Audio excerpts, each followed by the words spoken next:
Hello dear student, मैं अरविंद निषाद आप सभी का आपके अपने YouTube चैनल अल्फा ट्यूटोरियल पर स्वागत करता हूं।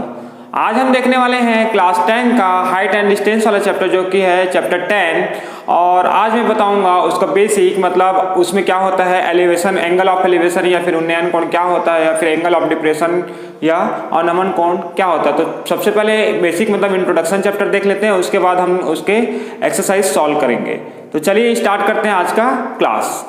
तो स्टार्ट करते हैं एंगल ऑफ एलिवेशन मतलब उन्नयन कोण, और सेकंड है अवनमन कोण मतलब एंगल ऑफ डिप्रेशन। दोनों एक साथ बताने वाला हूँ, इससे आपको कॉन्सेप्ट जो है वो क्लियर हो जाएगा। तो चलिए स्टार्ट करते हैं। देखिए, कभी भी जब जमीन से जो लाइन बनती है, मतलब नीचे जहां से मैं खड़ा हुआ हूँ वहां से जो लाइन बनेगी, मतलब यहाँ पर ये वाली जो लाइन बनेगी, ये वाली जो लाइन, इसको बोलते हैं आधार रेखा मतलब बेस लाइन। क्या बोलेंगे? आधार रेखा या फिर बेस लाइन।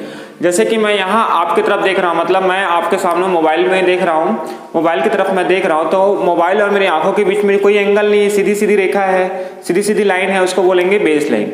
अब मैं मोबाइल से ऊपर, यहाँ पर रूम में फैन लगा हुआ है, पंखा लगा हुआ है, वहाँ उस ओर मैं देख रहा हूँ, तो मेरे आंखों से पंखे की ओर जो एंगल बनेगा, मतलब मैं यहाँ पे खड़ा हुआ हूँ और यहाँ से यहाँ पे फैन है, यहाँ से आंखों से मेरे यहाँ पे फैन के पास जो एंगल बनेगा, मतलब ये वाला एंगल, नीचे की तरफ जो एंगल बनेगा, मतलब मैं ऐसा खड़ा हुआ हूँ, फैन की तरफ देख रहा हूँ, मतलब ये वाली लाइन से, बेस लाइन से इस तरीके, मतलब एंगल जो बनेगा फैन की तरफ, वो होगा आपका एंगल ऑफ एलिवेशन। मतलब जब नीचे से जब ऊपर देखोगे तो जो एंगल बनता है उसको क्या बोलेंगे? सिंपल सी लैंग्वेज में अगर नीचे से ऊपर देखेंगे तो जो एंगल बनेगा उसको क्या बोलेंगे? एंगल ऑफ एलिवेशन मतलब उन्नयन कोण। क्योंकि मैं यहाँ पर फैन है और मेरी आंखें यहाँ पर है, मैं यहाँ पे खड़ा हुआ हूँ, तो आंखों से, ये नहीं कि जमीन से, मैं जहाँ से खड़ा हुआ मतलब मेरी आंखों से, तो वो होगा आपका एंगल ऑफ एलिवेशन। तो यहाँ से जो एंगल बनेगा उसको बोलेंगे एंगल ऑफ एलिवेशन। इसको देखते हैं। देखिए, मैं 2-3 एग्जांपल दूंगा, आपको समझ में आ जाएगा। इसको देखते हैं एंगल ऑफ डिप्रेशन कैसे है। अब देखिए, मैं कहीं, हाँ, एक और एक एग्जांपल लेते हैं कि आप कहीं पर खड़े हुए घर में, आपके घर के ऊपर छत वाला है, छत वाला घर है, कहने का मतलब डबल फ्लोर वाला घर है, या किसी बिल्डिंग को आप नीचे से ऊपर की तरफ देख रहे हैं। जैसे मैं यहाँ से किसी बिल्डिंग को देख रहा हूँ ऊपर की तरफ, तो नीचे से ऊपर में जो एंगल बनेगा, मतलब नीचे की तरफ जो एंगल बनेगा उसको बोलेंगे उन्नयन कोण मतलब एंगल ऑफ एलिवेशन। जैसे कि मैं बिल्डिंग को देख रहा हूँ, यहाँ से बिल्डिंग की तरफ देख रहा हूँ, तो बिल्डिंग और मेरी आंखों के बीच जो एंगल बनेगा वो होगा एंगल ऑफ एलिवेशन, मतलब नीचे से ऊपर की तरफ। तो जो एंगल बनेगा वो नीचे में बनेगा। अब देखिए, मैं यहाँ पर हूँ, ये सपोज घर है और ये घर का छत है। यहाँ से ये देखिए, ये घर का क्या है? छत है। ये यहाँ पे मेरा घर का क्या है? छत है, या जो भी है। तो ये घर है, घर का छत यहाँ पर है, और यहाँ पे खड़े होके, मैं छत पे खड़ा हूँ और नीचे की तरफ किसी आदमी को देख रहा हूँ, किसी पर्सन को देख रहा हूँ, तो यहाँ से जो एंगल बनेगा, तो इसका बेस लाइन कहाँ पर होगा? छत का बेस लाइन क्या होगा? बेस लाइन मतलब आपका सीधी रेखा कौन सी होगी? ये वाली रेखा होगी, आधार रेखा। मैं यहाँ पे छत पे खड़ा हुआ हूँ, ये मेरा घर है, ये छत पे खड़ा हुआ हूँ, और मेरी आंखों से सीधी सीधी वाली जो लाइन होगी वो आधार रेखा होगी।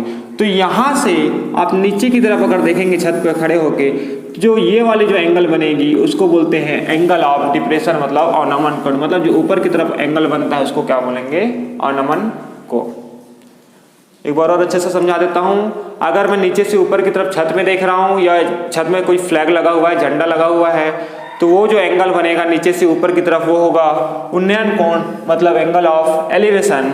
और मैं छत पे खड़ा हुआ और नीचे किसी पर्सन को देख रहा हूँ, जैसे बॉयज क्रिकेट खेल रहे हैं, मैं उनको देख रहा हूँ, तो किसी भी पर्सन से जो मेरा एंगल बनेगा, मतलब ऊपर से नीचे की तरफ, तो ऊपर की ओर जो एंगल बनेगा उसको बोलेंगे एंगल ऑफ डिप्रेशन मतलब अवनमन कोण। जैसे एग्जांपल लेते हैं, यहाँ पर एक सीढ़ी है जो कि घर के दीवार से, मतलब वॉल से क्या हुआ? टिका हुआ है। ये सीढ़ी है, ये वॉल है, घर की दीवार से टिका हुआ है।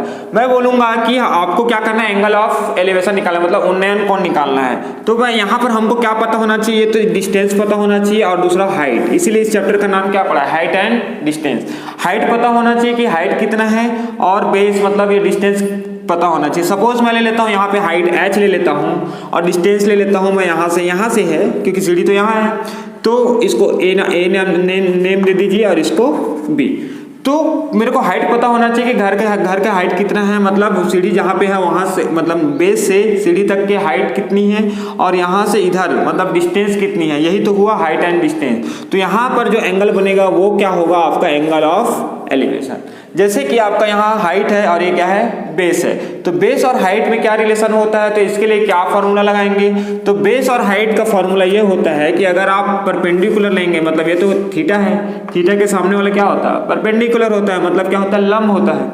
देखिए आपको ऊंचाई पता होना चाहिए और दूरी पता होना चाहिए, मतलब हाइट पता होना चाहिए और डिस्टेंस पता होना चाहिए।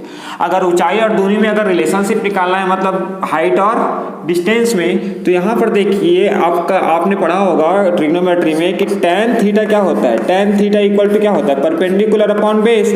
मतलब क्या होता है आपका, इसको अगर बोला जाए तो लंब बटे आधार। क्या बोलेंगे इसको, क्या बोलेंगे, लंब बोलेंगे, क्योंकि थीटा के सामने वाले क्या होते हैं, लंब मतलब परपेंडिकुलर, और बेस मतलब क्या होगा, आधार। तो आपको ये पता होना चाहिए कि परपेंडिकुलर क्या है, ए से बी, ए से बी क्या है, परपेंडिकुलर मतलब क्या है, लंब है, और आधार क्या है, x है, मतलब o से a है। तो आप अगर आपको हाइट और डिस्टेंस मतलब ऊंचाई और दूरी दोनों पता है, तो आप उसका एंगल क्या कर सकते हैं, फाइंड कर सकते हैं। तो यहाँ पर क्या हो जाएगा, आपका हाइट जो भी होगा, जैसे 10 मीटर है तो 10 आ जाएगा, अगर यहाँ डिस्टेंस अगर 3 है तो 10/3, तो आप इसका एंगल 3 इसको लिख दिया हो, इसको यहाँ पे x आएगा, तो ये हो गया आपका tan थीटा। मतलब अगर हाइट और डिस्टेंस आपको पता है तो आप tan थीटा मतलब एंगल क्या कर सकते हैं, फाइंड कर सकते हैं। तो इसको मेरे ख्याल से आप लोग को ये समझ आया होगा। तो नेक्स्ट क्लास में हम क्या करेंगे, जो एक्सरसाइज है, मतलब एक्सरसाइज 10 है, जो कि बहुत ही ज़्यादा इंपॉर्टेंट टॉपिक है क्लास 10th में, और वहाँ से डायरेक्ट 6 मार्क्स के क्वेश्चन आते हैं हाइट एंड डिस्टेंस से। तो नेक्स्ट क्लास में हम उसी को करेंगे। तो आज के लिए बस इतना ही। अगर आपको ये वीडियो समझ में आया होगा तो प्लीज़ सब्सक्राइब कीजिए, लाइक कीजिए एंड कमेंट कीजिए, और उन लोगों को शेयर कीजिए जिनको इनकी ज़रूरत है। Okay, thank you.